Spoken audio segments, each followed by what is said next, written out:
एक बार किसी नदी के किनारे एक सांप बैठकर रो रहा था। पास में बैठे एक मेढक ने उसके रोने की आवाज़ सुनी। वह आया और सांप से पूछा कि आप रो क्यों रहे हैं। तब सांप ने कहा कि मैंने आज एक ब्राह्मण के बेटे को काट लिया। उसने मुझे यह श्राप दिया है कि आज से मैं मेंढकों का घोड़ा बनूंगा। उन्हें अपनी पीठ पर बैठाकर मुझे ढोना पड़ेगा। यह सुनकर मेढक बहुत खुश हुआ और जाकर यह खबर अपने राजा को सुनाई। मेंढक का राजा भी यह जानकर बहुत खुश हुआ कि आज से हम लोग सांप की सवारी करेंगे। सभी मेढक सांप की चाल को नहीं समझ पाए कि सांप के दिमाग में क्या चल रहा है। सांप सभी मेढकों को अपनी पीठ पर बैठाकर ले जाने लगा। उसकी चलने की गति बहुत धीमी थी। मेढकों के राजा ने सांप से कहा कि इतना धीरे क्यों चल रहे हो। तब सांप ने कहा कि राजा जी, मुझे कई दिनों से भोजन नहीं मिला, कई दिनों से मैं भूखा हूँ।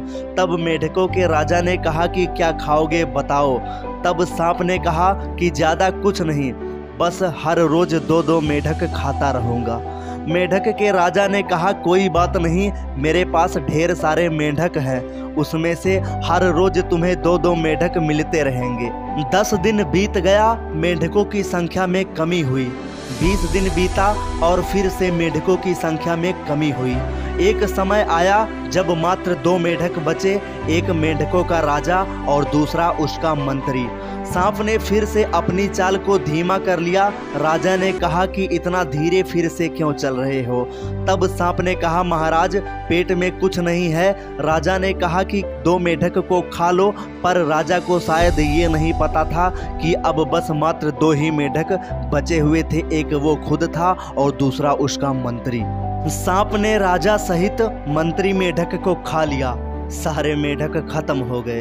दोस्तों, इस छोटी सी कहानी से हमें यह सीख मिलती है कि जब भी हम कोई काम या कोई फैसला बिना सोचे या विचारे करते हैं तो उसका परिणाम हमें बुरा ही मिलेगा। इसीलिए कोई भी काम करने से पहले या कोई भी फैसला लेने से पहले उसके विषय में भली भांति अच्छे से विचार कर लेना ज़रूर चाहिए। दोस्तों, अगर वीडियो पसंद आया हो तो प्लीज़ वीडियो को लाइक शेयर ज़रूर करें और चैनल को सब्सक्राइब करके बेल आइकन ज़रूर दबा दें। धन्यवाद।